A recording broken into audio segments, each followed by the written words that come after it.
Good, good morning, good afternoon, wherever you're watching this, and welcome to, thankfully, the second episode in my vlog in Taking Back Lebanon.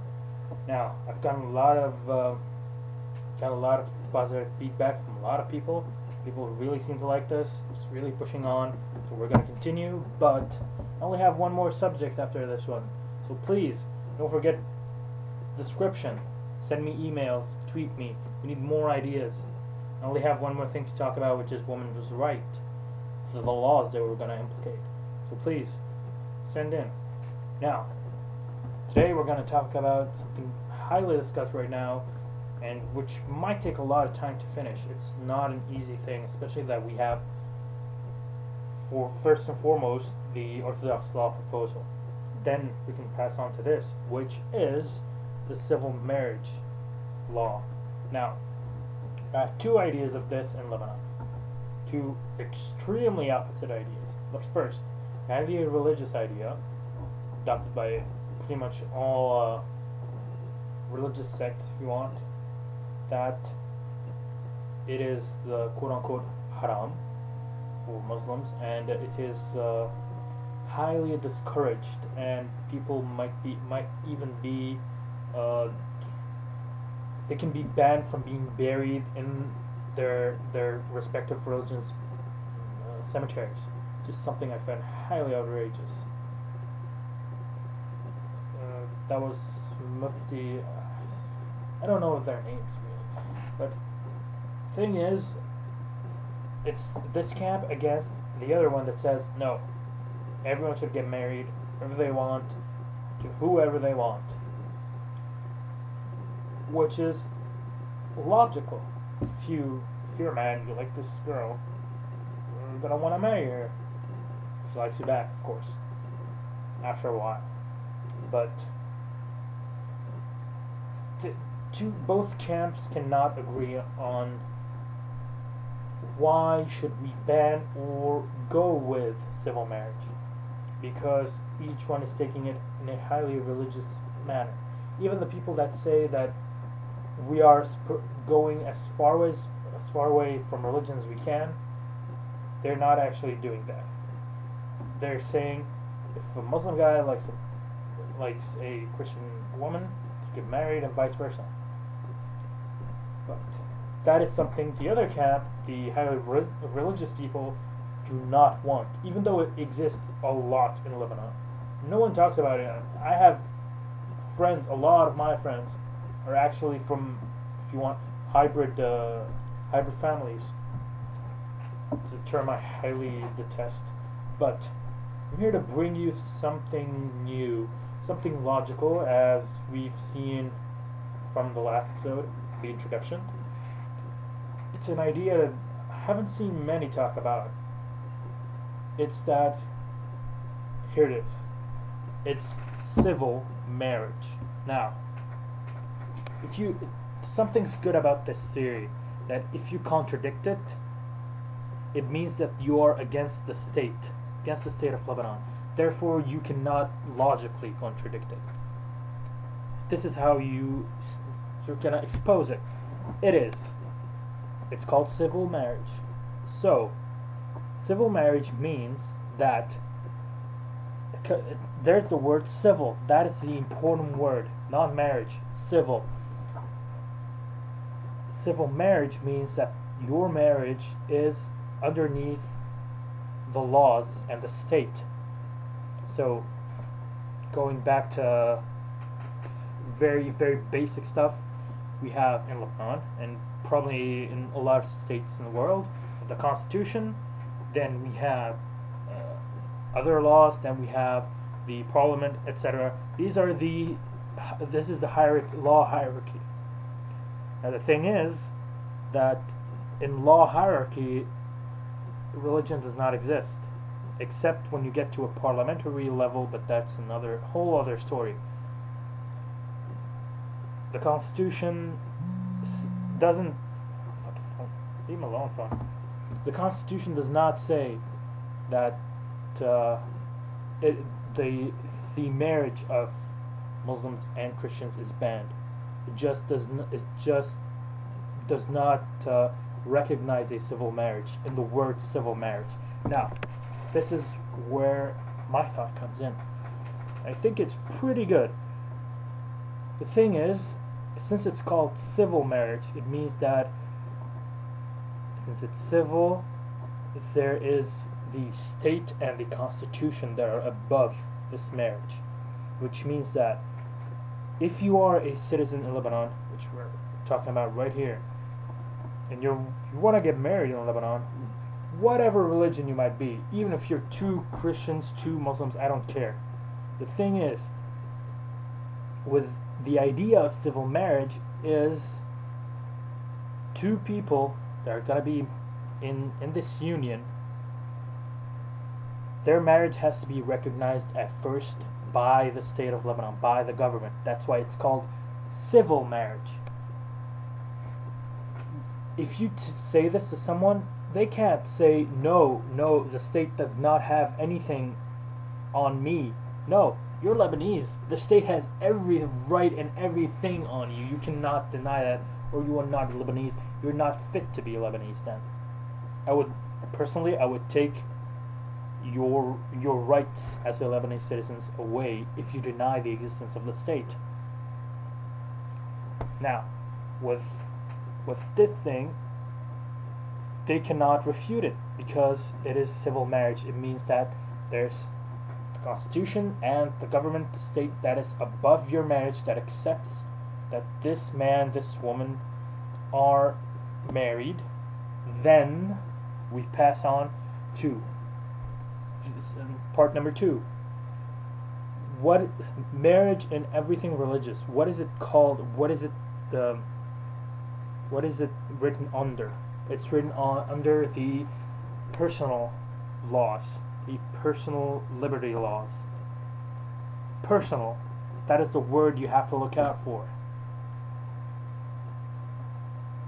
In a state where logic works, where a certain bureaucratic hierarchy works,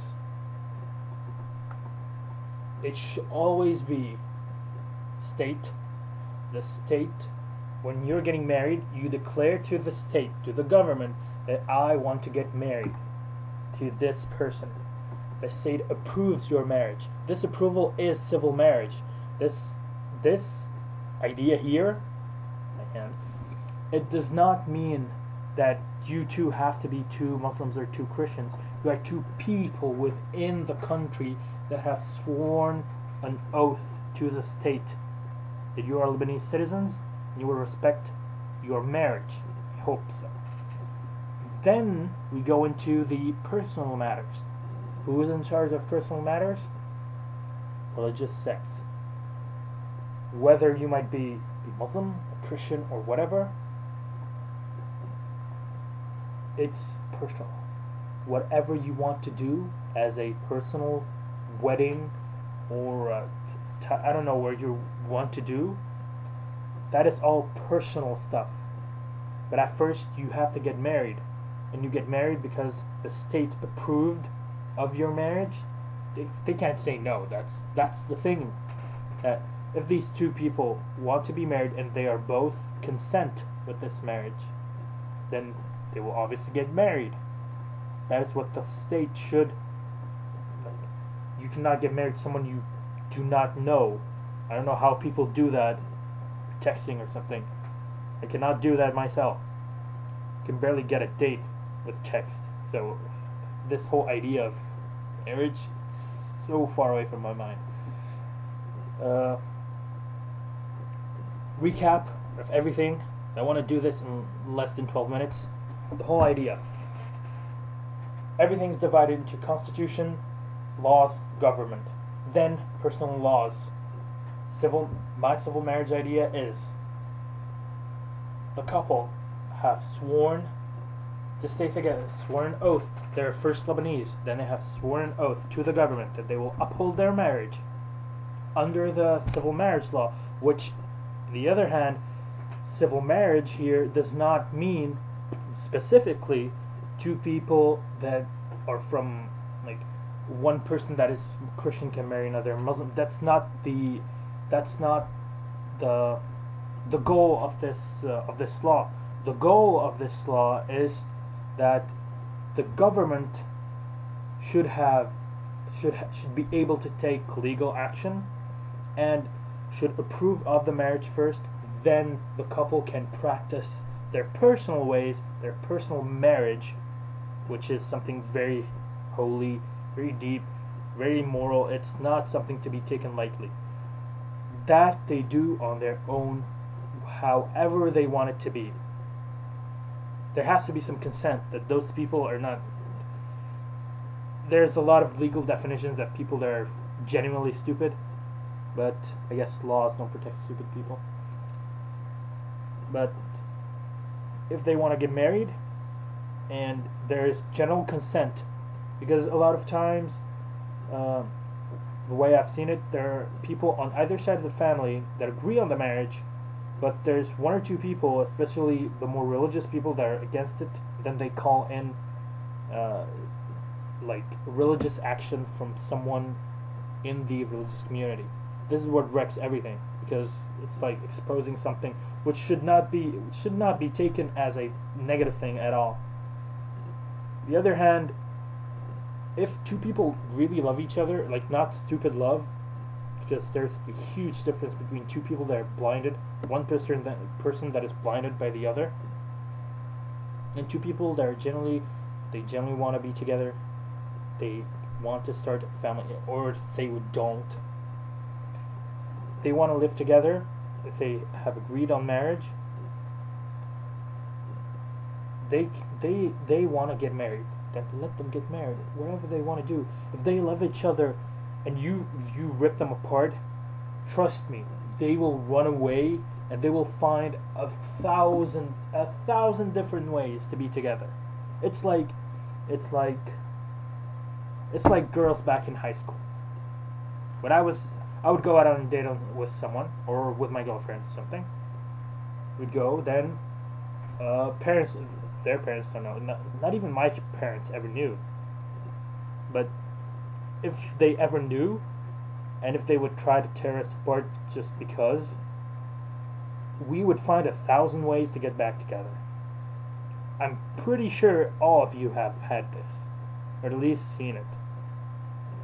So it's highly illogical. You either teach your children what is the good thing to have in a husband or in a wife, then you're probably going to find it in any other person, whether they be Muslim or Christian. It will not change anything. To me, yes, I might prefer a Muslim woman, but what if I don't find anyone? I hate the whole idea of arranged marriages, everything like that just does not click to me. I'm gonna find my own woman. So if I like this person, I'm gonna get married to this person. No one's gonna say anything, because this person, and of course, I'm not an idiot that falls in love with someone. Falling in love within 2 days, that is something very stupid, which I see a lot. But that kind of thing is stupid. But when you talk to people that are actually open-minded and understand the logic behind this, they will give you advice, and you have to listen to those minded people, not to people that are only concerned about religion. I mean, seriously, if you want to look at women or men these days, there's a handful in the 4.5 million people that live in Lebanon that are actually worth anything. Like, seriously, there's a handful. It's gotten a bit off topic here. Anyway, it's the state, the law, that gives the right to this couple to get married. Then they can do it in a personal way, in whatever way they want. It be religious or not. Personal. It is personal rights. This is what every religious person can do. A religious person in charge of a religion or something. they appeal to personal affairs. And they can only appeal to personal affairs. But marriage, the way you want to get married is a personal affair. But getting married, when you are getting married as a Lebanese citizen, your citizenship comes first, not your religion. And if you're saying that your religion comes before your citizenship, you are not, I repeat, you are not worthy of the Lebanese citizenship. And I would gladly take it away, whip it in your face, and then burn it, because you do not deserve it. Anyway, try to use this idea anytime. Please leave me your comments and tweet me your ideas, email me your ideas. Got a lot of feedback, but I'm not getting any ideas. Only have women's rights to talk about. But please tweet me down. It's all in the description. See you guys next time. Hopefully by next Friday, maybe. And auf Wiedersehen. Bye bye.